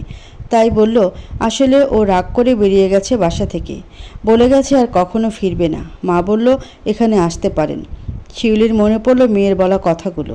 অবনী বলেছিল তোহার বাসায় যাবে। তিনি আরমান শেখকে উদ্দেশ্য করে বললেন, আমার মনে হয় অবনী তোহার বাসায় গেছে। আমাদের একবার সেখানে খুঁজে দেখা উচিত। ও আমাকে একবার বলেছিল সেখানে যাবে। সব কিছু সেভাবেই ফেলে রাখলো শিউলি। আর ভালো কাপড় পরার মতো মুড নেই। মেয়েটা ছোট একটা বাচ্চা নিয়ে কোথায় আছে, কি করছে, মাথায় কাজ করছে না। যেমন ছিল সেভাবেই বেরিয়ে এলো আরমান শেখের সাথে। সায়নও এলো সাথে। নানাবিধ চিন্তা করতে করতে তোহার বাসার নিচে আসলো আরমান শেখ। বাসা চিনতে তেমন সমস্যা হয়নি। এর আগে কয়েকবার এখানে অবনীকে নামিয়ে দিয়েছিলেন তিনি। গাড়ি থেকে নামলো আরমান শেখ আর শিউলি বেগম, কিন্তু সায়ন নামলো না। যদি সত্যি এখানে অবনী থাকে, কোন মুখে গিয়ে ওর সামনে দাঁড়াবে? আর এমন তো না যে সায়ন ওকে সরি বলতে এসেছে তো স্বার্থপরের মতো নিজের কাজ হাসিল করতে। সায়নকে জোর করে না তারাই যায় ওপরে। পরিচয় দিলে দাঁড়ানো আর আটকায় না তাদের। সরাসরি 3 তলায় আসে তারা। তোহা মাত্রই সব কিছু গুছিয়ে রেখে তৈরি হচ্ছিল পড়তে বসার জন্য। এমন সময় দরজায় কারো উপস্থিতি টের পেয়ে দরজা খুলে দিল। সামনে আরমান শেখকে দেখিয়ে ভরকালো। তোহা অবনী থেকে যতটুকু শুনেছে তাতেই ভয় লাগে তোহার আরমান শেখকে। পারতে সাধ্যি তার সামনে পড়তে চায় না। আজ স্বয়ং তিনিই ওর এই ছোটো বাসায় চলে এসেছে। ওকে অবাক করে দিয়ে আরমান শেখ জিজ্ঞেস করলো, অবনী আছে তোমার কাছে মা? চুপ হয়ে গেল তোহা। অবনী তো সকালবেলায় বেরিয়ে গেছে ওর বাসা থেকে। ও যেতে দিতে চাইছিল না, কিন্তু অন্য কারো রুমে অন্য একটা আপুর বেডে এভাবে থাকা যায় না। কত কিছু বলে বের হলো, কিন্তু কোথায় যাবে তা বলল না। তোহা অনেক চেষ্টা করেও আটকাতে পারেনি। আরমান শেখকে উদ্দেশ্য করে তোহা বলল, আঙ্কেল আপনি কিছু জানেন না? এমন কথা শুনে আরমান শেখ আর শিউলি বেগম একে অপরের মুখে চাওয়াচাওয়ি করলেন। তোহা তাদের ভেতরে নিয়ে বসালেন। তারপর বললেন, আঙ্কেল আন্টি আপনারা মনকে শক্ত করেন। একটা ব্যাড নিউজ আছে। তাদের তো কলিজায় পানি নাই। ভয় হচ্ছে কি বলবে এই মেয়ে, সেই চিন্তায়। অবশেষে তোহা বলেই ফেলল, আসলে সায়ন ভাই আরেকটা বিয়ে করেছে। অবনীর সাথে ডিভোর্স হয়ে গেছে। আরও আগেই নাকি হতো, কিন্তু প্রেগনেন্সির জন্য এতদিন দেরি হয়েছে। এরপর সবটা খুলে বললেন তোহা। সাথে এটাও জানালেন অবনী এখন কোথায় গেছে এটা জানে না তোহা। মেজাজ খারাপ হয়ে গেল আরমান শেখের। হিতাহিত জ্ঞান হারালেন। ছুটে গেলেন গাড়ির দিকে, যেখানে সায়ন বসা আছে। পেছন পেছন ছুটতেন শিউলি। তিনি পরিস্থিতি কিছুটা আন্দাজ করতে পারছেন। এদিকে এই ঝামেলা, ওদিকে কোথায় হারিয়ে গেল অবনী সেই চিন্তা। প্রতিটা বাবা মায়ের কাছে সন্তানরা অনেক বেশি মূল্যবান। সন্তানের কোনো বিপদের শঙ্কা বাবা মায়ের মনকে অস্থির করে তোলে। হয়তো মাঝে মাঝে সন্তানরা ভুল করে ফেলে, কিন্তু বাবা মায়ের কাছে সন্তান কখনো ফেলনা নয়। অবনীর জীবনের এমন দুর্ঘটনার কথা যেন হৃদয় নাড়িয়ে দিয়েছে দুই মানবীর। বুকে হাত চেপে ধরেন আরমান শেখ। হঠাৎ করে এমন একটা ধাক্কা যেন সহ্যসীমা অতিক্রম করছে। তাকে পাশ থেকে ধরে ফেলল শিউলি। বুকে হাত দিয়ে মৃদু মালিশ করে দিল। মুখে বারবার আওড়ালো সাবধানে বলল, আপনি শান্ত হন। এভাবে অসুস্থ হয়ে পড়লে তো আমরা কোনোভাবে অবনীকে খুঁজতে পারবো না, বরং আপনাকে নিয়ে আরও ছুটতে হবে। তোহা ততক্ষণে গিয়ে 1 গ্লাস পানি নিয়ে এসেছে। সেটা শিউলি ধরতেই ঢকঢক করে পুরো গ্লাস ফাঁকা করে ফেলল আরমান শেখ। শিউলিকে বলল, এখনই নিচে চলো, 1 মিনিটও দেরি করা যাবে না। তোহার দিকে তাকিয়ে বলল, আসি রে মা, তোমাকে কষ্ট দিলাম শুধু। আরে না আঙ্কেল, কী যে বলেন। আর সময় নষ্ট করলেন না আরমান শেখ। দ্রুত পায়ে নিচে নেমে গেলেন। পেছন পেছন ছুটে নামলেন শিউলি। তোহা দৌড়ে রাস্তার পাশে জানালার কাছে গেল। ছোট্ট বাসায় কোনো বেলকনি নেই। জানালা দিয়েই বাইরের পরিবেশ দেখতে হয় তোহাদের। সেখানে বসেই দেখতে পেল নিচে ঘটে যাওয়া দৃশ্য, কিন্তু এরকম কিছুর জন্য মোটেও প্রস্তুত ছিল না তোহা। নিচে দেখতে পেল গাড়িতে হেলান দিয়ে দাঁড়িয়েছিল সায়ন। শ্বশুর শাশুড়িকে আসতে দেখে ঠোঁটের কোণে হালকা হাসির রেখা দেখা দিয়েছিল। হয়তো ভেবেছিল অবনীর খোঁজ পাওয়া গেছে, কিন্তু ঘটনা ঘটল উল্টো। আরমান শেখ গিয়ে সজোরে থাপ্পড় বসালেন সায়নের গালে। তৎক্ষণাৎ গালে হাত দিল সায়ন। এত জোরে থাপ্পড় দিয়েছে মনে হচ্ছে দাঁত এক জায়গা থেকে অন্য পাশে চলে গেছে। সায়ন মুখ তুলে বলতে গেল, আঙ্কেল আপনি। কথাটা শেষ করতে পারল না, তার আগেই ঠাস করে আরেকটা পড়ল গালে। 2 গালে 2টা থাপ্পড় খেয়ে 2 হাত চেপে দাঁড়িয়ে রইল সায়ন। আরমান শেখ আঙ্গুল তুলে শাসিয়ে বললেন, দায়িত্ব যখন নিতেই পারবে না, তাহলে বিয়ে কেন করেছিলে? বাচ্চার বাবা কেন হয়েছ? ওদের জীবনটা নষ্ট কেন করেছ? সোনার চামচ মুখে নিয়ে জন্ম নিয়েছিল আমার মেয়ে। মরিচিকার পেছনে ছুটতে গিয়ে আজ সে সর্বহারা। বদমাস ছেলে, তোমাকে আমি কোনোভাবে ছাড়বো না, মনে রেখো। আগে আমার মেয়েটাকে খুঁজে পাই শুধু। এতটুকু বলে গাড়ির গেট খুলে শিউলিকে আদেশ করলো ঢুকতে। শিউলি ঢুকতেই তিনিও অপর পাশ থেকে ঘুরে এসে বললেন ড্রাইভারকে গাড়ি স্টার্ট দিতে। হতভম্ব হয়ে গালে হাত দিয়ে সেখানে দাঁড়িয়ে আছে সায়ন। মনে মনে হয়তো শ্বশুরকে উগান্ডা থেকে ঘুরিয়ে পচা পানিতে চুবিয়ে আনতেছে। চোখের পলকে সামনে থেকে শেখ বাড়ির গাড়িটা বেরিয়ে গেল। সায়ন দাঁড়ানো তখনও। এতটুকু দৃশ্য দেখতেই মুখে হাত চেপে ধরল তোহা। আরমান শেখ জামাইয়ের গায়ে হাত তুলবে এটা ভাবেনি তোহা। আবার নিজ মনেই বলে কিসের জামাই, ও তো আস্ত একটা বদমাস, একদম ঠিক হয়েছে ওর সাথে। তারপর তড়িঘড়ি করে জানলার পাশ থেকে সরে গেল, যেন সায়নের নজর ওর দিকে না পড়ে। কিন্তু যে ভয়টা পাচ্ছিল তাই হলো। কয়েক মুহূর্তের মধ্যেই টোকা পড়ল ওর দরজায়। তোহা মনে মনে আল্লাহ আল্লাহ করতেছে। একে তো বাসার বড় আপুরাও নেই, আঙ্কেল আন্টিও চলে গেছে। একসময় দুলাভাই হিসেবে পরিচিত সেই সায়ন ভাইকে আজ যেন ভিন্ন লাগছে। হিংস্র বাঘের মতো দরজা অনবরত ধাক্কা দিয়েই যাচ্ছে। ভয়ে দরজা খোলে না তোহা। একে তো বাসায় একা, তার উপর এখানে এমনি ব্যাচেলর ভাড়া দিতে চায়নি। অনেক বুঝিয়ে তারপর ম্যানেজ করেছি। এখন যদি কোনো কেলেঙ্কারি হয়ে যায় তাহলে এই বাসাও ছাড়তে হবে। আতঙ্কে বারবার পানি খাচ্ছিল তোহা, আর জোরে জোরে শ্বাস নিচ্ছিল। মিনিট 4-5 পরে থেমে গেল দরজা ধাক্কানো। স্বস্তির শ্বাস ফেলল তোহা। জানালা দিয়ে দেখলো হুড়মুড় করে বেরিয়ে যাচ্ছে সায়ন। মনে মনে বলে উঠল, যাক আল্লাহ রক্ষা করছে। বাচ্চাকে কোলে নিয়ে একটা বাসার সামনে দাঁড়িয়ে আছে অবনী। পাশেই 15-16 বছরের একটা মেয়ে দাঁড়িয়ে আছে, পরনে স্কুল ইউনিফর্ম। স্কুল থেকে বাসায় ফিরছিল। অবনী ঠিকানা জিজ্ঞেস করে বলল এটা নাকি সে চেনে। এই বাসায় অনেক দিন যাবৎ কেউ থাকে না। আগে নাকি এক দম্পতি এসে মাঝে মাঝে থাকতো, আবার কয়েকদিন পরে চলে যেত। মেয়েটার কথায় মুচকি হাসলো অবনী। অনুরোধ মাখা কণ্ঠে বলল, তুমি কি আমাকে বাসাটা অবধি পৌঁছে দিতে পারবে? অবনীর মুখ দেখে মায়া হলো মেয়েটার। সাথে আবার ছোট একটা বাচ্চা। তা দেখে অবনীর হাত থেকে ব্যাগটাও নিল। তারপর অবনীকে সাথে নিয়ে এগিয়ে এলো। পথিমধ্যে অবনী মেয়েটাকে ওর নাম জিজ্ঞেস করেছিল। মেয়েটা হেসে জবাব দিয়েছিল ওর নাম মিষ্টি। জবাবে হেসেছে অবনীও। মৃদু হেসে বলল, তুমি কিন্তু তোমার নামের মতোই মিষ্টি। এভাবে টুকটাক কথা বলতে বলতে বাসাটার সামনে এসে পড়েছে ওর। মিষ্টি বলল, আচ্ছা আপু আপনি তাহলে থাকেন, বেশি দেরি হয়ে গেলে আম্মু আবার চিন্তা করবে। অবনীও সায় জানায়।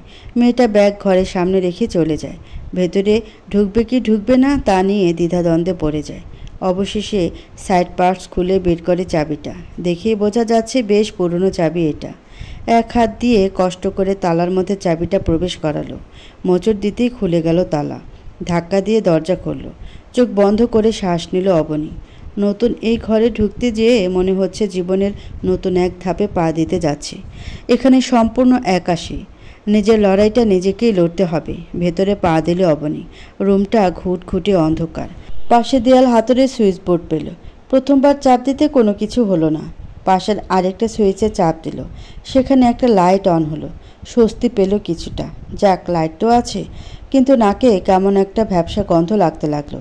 চারদিকে চোখ বুলিয়ে দেখল রুমের আনাচে কানাচে সব জায়গায় মাকড়সা জাল বিছিয়ে রেখেছে। সব কিছুতে ময়লার স্তূপ জমে আছে। মানুষ না থাকলে যা হয় আর কি। বাড়িটা ঘুরে দেখল। অনেক ছোট একটা বাড়ি, দুটো বেডরুম, ডাইনিং, কিচেন, ওয়াশরুম, আর কিছু নেই। কিন্তু প্রতিটা রুমে রয়েছে শৌখিন কিছু আসবাবপত্র। অবনী একটা রুমে তার শ্বশুর আর শাশুড়ির যৌবনকালের ছবি দেখতে পেল, বড় করে বাঁধানো। খাটের পাশে দেয়ালে ঝোলানো বড় ছবিখানা। এই রুমটা বেশ পছন্দ হলো, কিন্তু বেডশিট ধুলো জমে একাকার। অবনী এক হাতে টেনে নিচে ফেলল বেডশিটটা। ব্যাগের মধ্যে বাবুর জন্য আনা তোয়ালে ছিল, সেটা বিছিয়ে আরহামকে শোয়ালো সেখানে। কিন্তু বিপত্তি বাঁধল তখন। ফ্যান ছাড়তে গিয়ে দেখলো ফ্যান চলে না। গরমে অতিষ্ঠ। বাচ্চাটার অবস্থাও নাজেহাল, তার মধ্যে ফ্যানও নষ্ট হয়ে পড়ে আছে। মনে মনে বেশ বিরক্ত অবনী। হাত মুখে পানি দেয়া দরকার। আরহামকে রেখে পা বাড়ালো ওয়াশরুমে, কিন্তু সেখানে কোনো পানি নেই। মনে মনে বেশ বিরক্ত অবনী। এরকম সমস্যা তো জীবনে মোকাবিলা করতে হয়নি। আজ যেন একদম হাঁপিয়ে উঠছে। হঠাৎ মনে হলো বাসায় আসার সময় একটা টিউবওয়েল দেখেছিল। তড়িঘড়ি করে সেখানে যায়। জায়গাটা সিক্ত, হয়তো আশেপাশের লোকজন এখান থেকে পানি ব্যবহার করে। চাপ দিতেই পানি উঠল। হাসি ফুটল অবনীর মুখে। সেখান থেকে পানি নিয়ে হাত মুখে দিতেই ঠান্ডা স্রোত বয়ে গেল শরীরে। কিছুটা স্বস্তি লাগলো। রুমে গিয়ে লেগে পড়ল থাকার জায়গা পরিষ্কার করতে। এক সময় ক্লান্ত হয়ে শুয়ে পড়ল আরহামের পাশে। চোখ বন্ধ করতে চোখের সামনে ভেসে উঠল রাতের দৃশ্য। কোথায় যাবে, কি করবে এটা ভেবে যখন চিন্তিত তখন সালেহার কথা মনে পড়ল। সে বলেছিল, যখন তোর মনে হবে কারো সাহায্য দরকার তখন আমার দেয়া ব্যাগটা খুলবি। অতি উৎসাহী হয়ে সেই ব্যাগটা খোলে অবনী। সেখানে একটা চাবি, একটা ঠিকানা, একটা চিরকুট আর বেশ মোটা অঙ্কের একটা অ্যামাউন্ট ছিল। চিরকুটটা পড়ে অবনী। সেখানে লেখা ছিল এমন, আমি জানি তুই এখন বেশ চিন্তিত মা, আমি সাধ্যের মধ্যে চেষ্টা করলাম। ওই বাড়িটাও আমাদেরই। তো শ্বশুর আর আমি শখের বসে ওখানে ওটা করেছিলাম। আমার শ্বশুরের জমি ছিল ওখানে, তার ওপর আমরা মাঝে মধ্যে ওখানে ছুটি কাটাতে যেতাম। গ্রামের মানুষগুলো অনেক মিশুক, তাই তাদের সাথে সময় পার করতাম গিয়ে। কিন্তু এখন তো শ্বশুর নেই, ওটা ওরকম পড়ে আছে। তুই যে বাবার বাসায় থাকবি না সেটা আমার মন বলছে। তুই এই ঠিকানায় চলে যাস। দেখিস গ্রামের মানুষগুলো কিন্তু অনেক মিশুক। অনেক দিন গেলে তোর সাথে পরিচয় হলে ওখানে তোর আর একা লাগবে না। আর টাকাটা আমার সঞ্চয়। ছেলে মেয়ের বিপদে যদি কাজেই না লাগে তাহলে ও দিয়ে কি করব। তোর প্রথম দিনগুলোর থাকতে টাকার প্রয়োজন হবে, তখন এগুলো ব্যবহার করিস। নিজের আর বাচ্চার যত্ন নিস। চিরকুট পরে কান্না পাচ্ছিল অবনীর। তার ছেলে ডিভোর্স দিয়ে দেওয়ার পরও কি এতটা ভালোবাসা প্রাপ্য ওর? সারা রাত ভাবনার পর সকালে পা বাড়িয়েছিল অজানার উদ্দেশ্যে। চোখ খুলে ফেলল অবনী। মাথা থেকে পুরনো অতীতকে ক্ষণিকের জন্য ঝেড়ে ফেলতে চাইল। জীবনে নতুনকে বরণ করে নেওয়ার চিন্তা করল। সিঙ্গেল মাদার হয়েই না হয় বড় করবে আরহামকে, কিন্তু তার জন্য তাকে কিছু করতে হবে। এভাবে শাশুড়ির টাকায় কতদিন বা চলবে? প্রথমবারের মতো মেয়ে শ্বশুরবাড়িতে পা রেখেছে শেখ বাড়ির দম্পতি। কিন্তু দুঃখজনক বিষয় হচ্ছে মেয়েই বাড়িতে নেই। তবুও মেয়ের ব্যাপারে জানার জন্য নিজের সম্মানকে বিসর্জন দিয়ে তড়িঘড়ি করে ঢুকল তারা। কলিং বেল চাপতেই সাথে সাথে দরজা খুলে দিল এক মধ্যবয়স্কা নারী, যেন কারো অপেক্ষা এখানেই ছিলেন। আরমান শেখের বুঝতে বাকি নেই এটা সায়নের মা। সালাম বিনিময় করে নিজের পরিচয় দিল। সাহেলা ব্যস্ত হয়ে পড়ল তাদের আপ্যায়ন করার জন্য, কিন্তু বাধা দিল আরমান শেখ। বলল, আমরা অতিথি হয়ে এখানে আসেনি। তা আপনার নতুন পুত্রবধূ কোথায়? এরকম কথায় খানিকটা ভয় দেখা দিল সাহেলার মনে। মিনমিন করে বলল, আসলে সে সকাল সকাল তার বাবার বাসায় চলে গেছে। তার মা প্যারালাইজড, তাকে সেবা শুশ্রূষা করতে হয়। নার্স রাখা আছে, কিন্তু সব তো আর সে করবে না, তাই সে নিজে গিয়ে মাকে দেখাশোনা করে। বাহ, খুব ভালো। তা আমার মেয়ে কোথায়? এহেন প্রশ্নে চুপ হয়ে গেল সাহেলা। কিছু সময় পর জিজ্ঞাসা করল, কেন ভাই সাহেব, সে কি আপনাদের বাসায় যায়নি? এখান থেকে তো বলে গিয়েছে আপনার বাসায় যাবে। এখন কোথায় গিয়েছে তা তো আমি জানি না। রাগের মাত্রা তরতর করে বাড়ল, কিন্তু নিজেকে নিয়ন্ত্রণ করার চেষ্টা করল। শত হোক সাহেলা মেয়ের শাশুড়ি ছিল, তার উপর চড়াও হওয়া যায় না। তাই বলল, দেখুন, আপনি জানুন বা না জানুন তা পরে দেখা যাবে। আমি যাচ্ছি মিসিং কেস করতে। শ্বশুরবাড়ি থেকে মেয়ে গায়েব, বর দ্বিতীয় বিয়ে করেছে। আপনারা মেয়েকে গুম করে দেননি, তার নিশ্চয়তা কি? পুলিশ আসলে বের হবে সব কিছু। এভাবে হুমকি দেওয়ার পরও মুখ খুলল না সাহেলা। সে যে জানে অবনী কোথায় তাও বলল না। তবে সে চাচ্ছেটা কি? বাবা মাকে কেন জানালো না? সে কি অন্য কোনো প্ল্যান করছে? আরমান শেখ রেগে মেগে বেরিয়ে যেতেই সাহেলা ফোন করলো কারো নাম্বারে। বলল, অবনী তো পৌঁছে গেছে গ্রামে। রান্নার কাজ শেষ করে হাঁড়ি পাতিল সব জড়ো করেছে রাহেলা। গ্রামের বাড়িতে লাকড়ি দিয়ে রান্না করে একদম পাতিলগুলো কালো হয়ে গিয়েছে। ছেলে স্বামী হাজার বারণ করে, বলে গ্যাস আছে তাতে রান্না করো, কিন্তু কে শোনে? বলে এত এত লাকড়ি সব নষ্ট হয়ে যাবে, আমি এগুলো দিয়ে রান্না করব। জোর করে রান্না করেন তিনি। সে হাঁড়ি পাতিল নিয়ে রওনা দিলে তখন ফোন বেজে ওঠে। মিষ্টি তখন স্কুল থেকে বাসায় ঢুকছে। মেয়েকে দেখে আদেশ করলেন, আমার ফোনটা দিয়ে যা তো মিষ্টি। কথা মতো দৌড়ে গিয়ে ব্যাগ রেখে ফোন নিয়ে বাইরে এলো মিষ্টি। ফোন রিসিভ করে কানে ধরতেই সাহেলার কণ্ঠ কানে ভাসল। সাহেলা জানালো, অবনী গ্রামে পৌঁছে গিয়েছে। রাহেলা হেসে জবাব দিল, চিন্তা করিস না, আমি খেয়াল রাখবো ওর। শোন, তোর বর তো হাই স্কুলের হেডমাস্টার, তাই না? একটু কথা বলে দেখিস তো অবনীর জন্য কিছু করতে পারে কি না। নিয়োগ দিলে তো হবে না, ওর অনার্স শেষ হয়নি এখনও। তবে ও কিন্তু ভালো ছাত্রী, যদি কোনো শিক্ষকের ফক্সি হিসেবেও ঢুকিয়ে দিতে পারে। আর একটা মোটামুটি বয়সী মেয়ে ঠিক করে দিস তো, যে আরহামকে দেখে রাখবে। আরে আমি সব ব্যবস্থা করব নি, তোর সাথে রাতে কথা বলবো। এখন হাতে হাঁড়ি পাতিল কাজ করতেছি আমি। আচ্ছা রাখ তাহলে, রাতে ফোন দিব। ফোন রাখতে ওপাশে স্বস্তির নিঃশ্বাস ফেলল সাহেলা। রাহেলা তার স্কুল জীবনের বান্ধবী ছিল, অনেক ভালো সম্পর্ক ওদের, এখনও যোগাযোগ আছে। সাহেলা যখন ঠিক করে অবনীকে গ্রামে পাঠাবে তখন রাহেলার সাথে যোগাযোগ করে। সাহেলার কেন যেন নাতিটার জন্য পরাণ ছটফট করে। অবনী মেয়েটাও এই কয়দিনে একদম মায়ায় জড়িয়ে নিয়েছে, তাই তো কত চিন্তা। এই মুহূর্তে রাহেলা যদি একটা ব্যবস্থা করে দেয় তবেই শান্তি। তবে এই মুহূর্তে সায়নের জন্য চিন্তা কাজ করছে না সাহেলার। যে ছেলে দ্বিতীয় বিয়ে নিয়ে মায়ের সাথে তর্কে জড়ায় তার জন্য ভাবতে মনও সায় দেয় না। এদিকে ফোন রাখার পর মিষ্টি ওর মায়ের কাছে জিজ্ঞেস করে, কোন অবনীর কথা বলছো মা? তোর সাহেলা আন্টি আছে না, ওর ছেলের বউ, কয়েকদিন নাকি গ্রামে থাকবে, তাই ওই বাড়িটায় আসছে। কি বলো, আমার সাথে দেখা হয়েছে তো? কি বলিস, কিভাবে, কখন? আরে হ্যাঁ, স্কুল থেকে ফেরার পথে তাকে বাড়ি চিনিয়ে দিয়ে এসেছি। যাক, খুব ভালো করেছিস মা, কপাল পোড়া মেয়েটা। কি বলো মা, এভাবে বলছো কেন? কি আর বলবো বল, এই যে ভালোবেসে বিয়ে করলো একজনকে, যার জন্য ঘর ছাড়লো সে আজ পর করে দিল। এর চেয়ে অভাগী আর হয় বল? বুকটা ধড়াস করে উঠল মিষ্টির। মনে মনে বলল, আমি তো জানি ভালোবাসায় অনেক শান্তি থাকে, ভালোবাসার মানুষটা কাছে থাকলে আনন্দাভূতি হয়। আর বিয়েটা যদি হয় ভালোবাসার মানুষের সাথে, তবে তো সেই সুখানুভূতি সারা জীবন উপভোগ করা যায়। কিন্তু ভালোবাসার মানুষটা তাকে পর করে দিল কেন? তবে কি ভালোবাসারাও একদিন ফুরিয়ে যায়, নাকি মানুষ পুরনো হয়ে গেলে সম্পর্কের মূল্য কমে যায়? চোখের সামনে কত চিন্তা ভাসছে, মন আটকে গেছে নানাবিধ প্রশ্নে। মা ততক্ষণে হাঁড়ি পাতিল নিয়ে নেমে গেছে বাঁধানো সিঁড়ির ঘাটে। আর মনে হাঁটতে হাঁটতে ঘরের দিকে গেল মিষ্টি। মন চাইছে একবার অবনীদের বাসায় যেতে, অবনীর জীবনে কি ঘটেছিল শুনতে ইচ্ছে করছে, কিন্তু সে তো এখনও অতটা পরিচিত না। আচ্ছা, পরে না হয় যাওয়া যাবে ভেবে ড্রেস চেঞ্জ করে ফ্রেশ হতে চলে গেল। মিসিং কেস ফাইল করতেই চাচ্ছিল আরমান শেখ, কিন্তু থানার বাইরে বসে ফোন হাতে নিতেই আননোন নাম্বার থেকে একটা মেসেজ চোখে পড়ল। কথার ধরনে মনে হলো এটা সায়নের মা।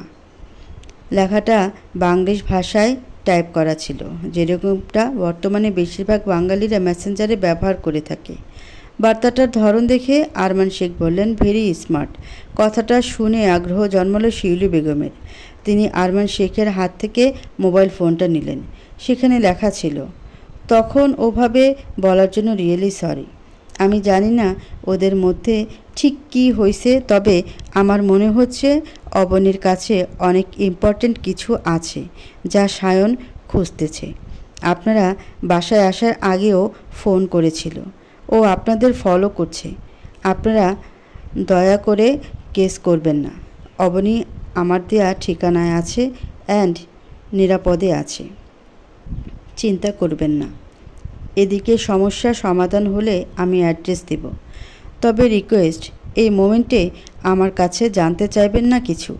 ওদের মধ্যে কোনো একটা গেম চলছে যা অনুমান করতে পারছি, বাট ধরতে পারছি না। আপনারা বাসায় যান, অবনী নিরাপদে আছে। তবে মিসিং কেস করে পুলিশের মধ্যে আনলে বিষয়টা আরও ঘেটে যেতে পারে। আরমান শেখ দ্রুত ফোন নিয়ে নাম্বারে ফোন দিলেন, কিন্তু ফোন বন্ধ বলছে। আরমান শেখ চিন্তায় পড়ে গেলেন। এই মুহূর্তে তার কি করণীয় থাকতে পারে? তিনি কি পুলিশের কাছে যাবেন নাকি না? অবনী কি সত্যি নিরাপদে আছে? শেষে সিদ্ধান্ত নিলেন পুলিশকে জানাবেন না, তবে তিনি নিরিবিলি গিয়ে কথা বলবেন সায়নের মায়ের সাথে। শিউলি বেগম তো রাস্তার মধ্যে বসিয়ে চোখে জল ফেলছেন। তাকে ধরে সাবধানে নিয়ে গেল আরমান শেখ। চিন্তা করো না, সব কিছু ঠিক হয়ে যাবে। দেখো, খাবারের বাটি হাতে নিয়ে লাফাতে লাফাতে আসছিল মিষ্টি। লাফাতে লাফাতে উঠানের মধ্যে ধপাস করে পড়ছে। হাতে থাকা খাবার সব উঠানের মধ্যে ছড়িয়ে ছিটিয়ে পড়ছে। অফিস শেষ করে ক্লান্ত শরীরে বাসা ফিরছিল সৌরভ। পা যেন চলছে না, সেই সকাল থেকে দৌড়ের উপর আছে। তারপর বাসায় এসে বোনকে এভাবে পড়তে দেখে ছুটে আসে ধরতে, কিন্তু সৌরভের ধরার আগে কোমরে হাত দিয়ে কোনো মতে উঠে বসে মিষ্টি। উঠে নজর যায় খাবারের বাটিগুলোর দিকে। সব ভাত সবজি মাটিতে গড়াগড়ি খাচ্ছে। ভ্যা ভ্যা করে বাচ্চাদের মতো কেঁদে দেয় মিষ্টি। অস্থির হয়ে ওঠে সৌরভ, ভাবে বোন হয়তো কোনোভাবে ব্যথা পেয়েছে। ব্যগ্র কণ্ঠে জানতে চায়, কোথায় ব্যথা পেয়েছিস পাখি? কাঁদতে কাঁদতে মিষ্টি জবাব দিল, আমি ব্যথা পাইনি দা ভাই, তবে কাঁদছিস কেন এভাবে? আসলে মা এই খাবার নতুন মেহমানের জন্য দিয়েছিল। সব খাবার তো পড়ে গেছে, এখন তারা কি খাবে? মা জানলে তো অনেক বকবে। আর সে কতক্ষণ ধরে না খেয়ে আছে কে জানে। সে তো কিছু জানে না এখানের যে কিছু কিনে খাবে। এখন কি করি বলো তো? বোনকে এই জন্য চিন্তিত হতে দেখে মাথায় ভরসার হাত দিল সৌরভ। বলল, তুই চিন্তা করিস না, মা বকবে না, আমি বুঝিয়ে বলবো নে। তোর গায়ে তো ময়লা লেগেছে, যা জামা চেঞ্জ কর এখনই। মিষ্টি বলল, না আগে খাবার দিয়ে আসি তারপর। আচ্ছা, তোকে যেতে হবে না।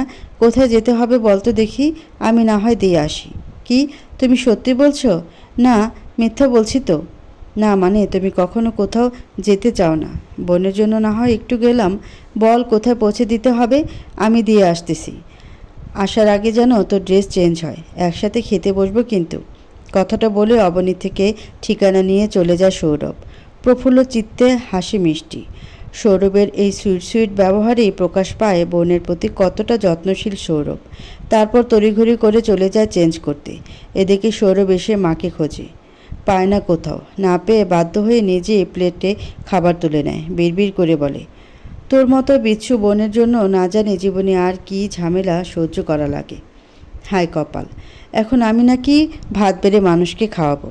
মিষ্টির কথা অনুযায়ী সেই সাহেলা আন্টিদের পুরনো বাড়িটায় মেহমান এসেছেন, সেখানেই এই খাবার পৌঁছাতে হবে। কে আসছে এতদিন পর, নতুন মানুষ কোথা থেকে, কে হতে পারে ভাবতে ভাবতে সেদিকে পা বাড়ায় সৌরভ।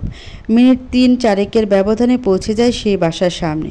দরজা খোলাই ছিল, কিন্তু কে এসেছে তা তো জানে না। তাই ভদ্রতার খাতিরে দরজার বাইরে দাঁড়িয়েই সালাম দেয় সৌরভ।